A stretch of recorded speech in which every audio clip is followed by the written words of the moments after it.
Hello दोस्तों, good morning. स्वागत है आपका मेरे इस चैनल पे।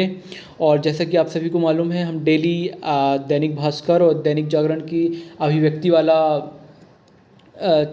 टॉपिक करते हैं।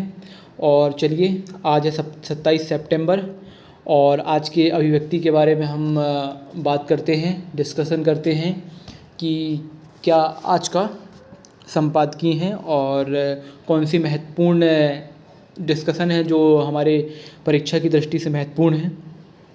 आइए शुरुआत करते हैं। पहला इसमें दिया गया है, राज्यों को कर राजस्व में उनका हिस्सा नहीं दिया जा रहा है। राज्यों को कर राजस्व में उनका हिस्सा नहीं दिया जा रहा है। ठीक है, चलिए स्टार्ट करते हैं। 16 जनवरी 2012 को गुजरात के तत्कालीन मुख्यमंत्री नरेंद्र मोदी 16 जनवरी 2012 की बात है दोस्तों। 16 जनवरी 2012 को गुजरात के तत्कालीन मुख्यमंत्री नरेंद्र मोदी जी ने केंद्र सरकार पर दबावपूर्ण संघवाद की नीति अपनाने का आरोप लगाया था। उन्होंने कहा था कि वित्तीय आवंटन की शक्तियों पर एक अधिकार कायम करके राज्यों को मातहत की हालत में लाया जा रहा है और इससे राज्यों के संवैधानिक अधिकार घटे हैं। वहीं इस स्तंभकार को यह भी याद है कि 2015 में तत्कालीन वित्त मंत्री अरुण जेटली ने संसद के अपने कमरे में लगभग आधा दर्जन साथी सांसदों को दोपहर के भोजन के लिए आमंत्रित किया था। हमारे उदार मेजबान एक अच्छी खबर का जश्न मनाना चाहते थे। 14वें वित्त आयोग ने राज्यों को विभाज्य टैक्स पूल का हस्तांतरण 32% से बढ़ाकर 42% करने की सिफारिश की थी। हम सभी ने इसे संघवाद की बड़ी जीत के रूप में देखा था, लेकिन जेटली ने नेता और गुजरात के पूर्व मुख्यमंत्री के विचार कुछ और थे। संघवाद को क्षति पहुंचाने वाला जैसा कि वाणिज्य में स्नातक करने वाला कोई भी व्यक्ति आपको बता सकता है, उपकर विभाज्य पूल का हिस्सा नहीं है, यानी उनके माध्यम से एकत्र किया गया धन राज्य सरकारों के साथ साझा नहीं किया जाता है। उपकरों को केंद्र सरकार किसी खास उद्देश्य के लिए धन जुटाने के लिए लागू करती है। केंद्र सरकार वर्तमान में जीएसटी क्षतिपूर्ति उपकर लगाती है। साथ ही स्वास्थ्य और शिक्षा, सड़क और बुनियादी ढांचा, कृषि और विकास, स्वच्छ भारत, निर्यात और कच्चे तेल आदि पर उपकर हैं। 2012 में उपकर केंद्र सरकार के कुल राजस्व का 7% था। 2015 में यह बढ़कर 9% हो गया और 2023 में उपकरों ने कुल कर राजस्व में 16% का योगदान दिया। 2019 से 23 के बीच केंद्र सरकार ने उपकर के रूप में 13 लाख करोड़ रुपए एकत्र किए हैं। इसमें जीएसटी क्षतिपूर्ति उपकर शामिल नहीं है। पिछले 5 सालों में उसने कच्चे तेल पर उपकर के रूप में 84,000 करोड़ रुपए एकत्र किए हैं। केंद्र सरकार के कुल कर राजस्व में उपकरों का हिस्सा बढ़कर तिगुना हो गया है। 2011 में यह 6% था, 2021 में 18% हो गया। उपकर और अधिभार में इस वृद्धि ने करों के विभाज्य पूल में कमी ला दी है। विभाज्य पूल 2011 में सकल कर राजस्व के 89% थे, जो 2021 में घटकर 79% हो गए हैं। यह स्थिति तब है जब 14वें वित्त आयोग ने अनुशंसित राज्यों को कर हस्तांतरण में 10% की वृद्धि कर दी थी।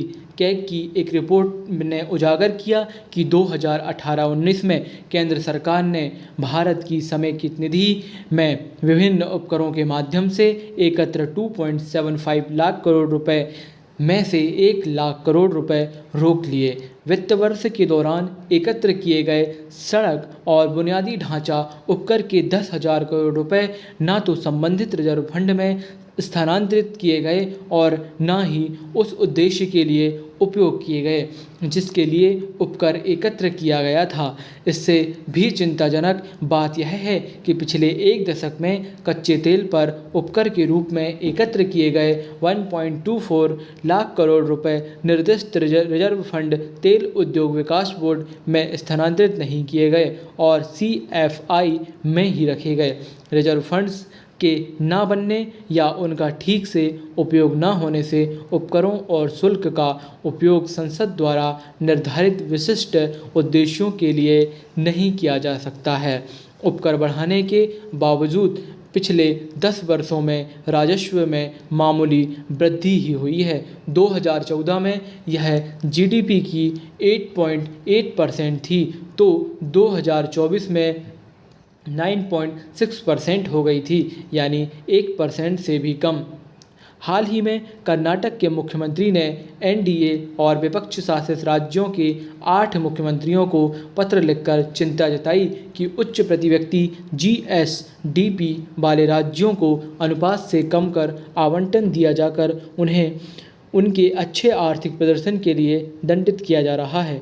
80 के दशक की शुरुआत में सरकारिया आयोग ने सिफारिश की थी कि उपकर और सरचार्ज एक विशिष्ट उद्देश्य के लिए और सीमित समय के लिए लगाए जाने चाहिए। 2010 में पुंछी आयोग ने कहा था कि उपकर और सरचार्ज का विस्तार करना वित्त आयोगों की सिफारिशों को कमज़ोर करने के बराबर है, क्योंकि इससे राज्य केंद्रीय कर राजस्व में उनके उचित हिस्से से वंचित रह जाते हैं। लेकिन उपकरों की संख्या और मात्रा बढ़ती जा रही है। जो राज्य वैचारिक रूप से सत्तारूढ़ व्यवस्था का विरोध करते हैं, उन्हें अक्सर उनके उचित हिस्से से वंचित कर दिया जाता है। दोस्तों, ये लेखक के अपने विचार हैं। इस लेख सहायक शोधकर्ता आयुष्मान डे और धीमंत जैन हैं। चलिए अगला देखते हैं। एक राष्ट्र एक चुनाव में बाधाएं बहुत हैं। क्या चुनाव आयोग एक साथ चुनाव कराने के लिए तैयार है? चलिए इसको देखते हैं। ये प्रोफेसर व राजनीतिक टिप्पणीकार संजय कुमार हैं, उनका ये लेख है कि क्या चुनाव आयोग एक साथ चुनाव कराने के लिए तैयार है। आइए देखते हैं। हम एक राष्ट्र एक चुनाव को लेकर कितने गंभीर हैं, यह सवाल इसलिए पूछा जाना चाहिए क्योंकि इस बारे में नीति निर्माता की कथनी करनी में अंतर है। नीति निर्माता की कथनी और करनी में अंतर है। 4 पूर्व मुख्य चुनाव आयुक्तों और रामनाथ कोविंद समिति द्वारा परामर्श किए गए 8 में से 7 राज्यों के चुनाव आयुक्तों ने एक राष्ट्र एक चुनाव के विचार को मंजूरी दी है। लेकिन जब चुनाव कराने की बात आती है तो चुनाव आयोग एक अलग पद्धति का पालन करता है। 2024 का लोकसभा चुनाव 7 चरणों में हुआ था।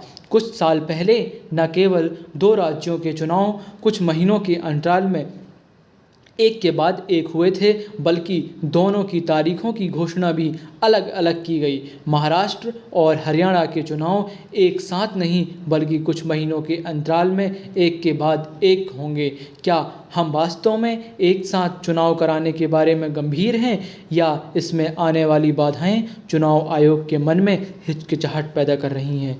प्रधानमंत्री नरेंद्र मोदी काफ़ी समय से इस बात पर जोर देते आ रहे हैं। 2019 के लोकसभा चुनाव से पहले भी उन्होंने एक साथ चुनाव कराने की ज़रूरत का जिक्र किया था। एक राष्ट्र एक चुनाव के विचार के प्रति अपनी प्रतिबद्धता दिखाने के लिए बिना समय गंवाए पूर्व राष्ट्रपति रामनाथ कोविंद की अध्यक्षता में एक समिति गठित कर दी गई। समिति ने अपनी पहली बैठक में 361 दिनों के रिकॉर्ड समय में रिपोर्ट पेश की, जिसे अब कैबिनेट की बैठक में मंजूरी मिल गई है। समिति के 47 राजनीतिक दलों से परामर्श किया, जिसमें से 32 ने इस प्रस्ताव का समर्थन किया जबकि 15 ने विरोध किया है। प्रस्ताव का विरोध करने वाले 15 दलों में से 5 विभिन्न राज्यों में सत्ता में हैं। केंद्र में सत्तारूढ़ भाजपा की सहयोगी टीडीपी ने पहले तो कोई राय नहीं दी, लेकिन अब वह भी प्रस्ताव का समर्थन कर रही है। बसपा ने प्रस्ताव का विरोध करने का अपना रुख बदलते हुए अब प्रस्ताव का समर्थन कर दिया है। चुनाव आयोग इस मुद्दे पर एक भाषा में बात नहीं कर रहा है। वर्ष 2015 में कार्मिक लोक शिकायत कानून और न्याय पर संसदीय स्थायी समिति को सौंपे अपने निवेदन में आयोग ने इस विचार को लागू करने में आने वाली कठिनाइयों को बताया था। उसने कहा कि एक साथ चुनाव कराने के लिए ईवीएम और वीवीपैट मशीनों की बड़े पैमाने पर खरीद की आवश्यकता होगी। इसमें 9,284.15 करोड़ रुपए खर्च हो सकते हैं।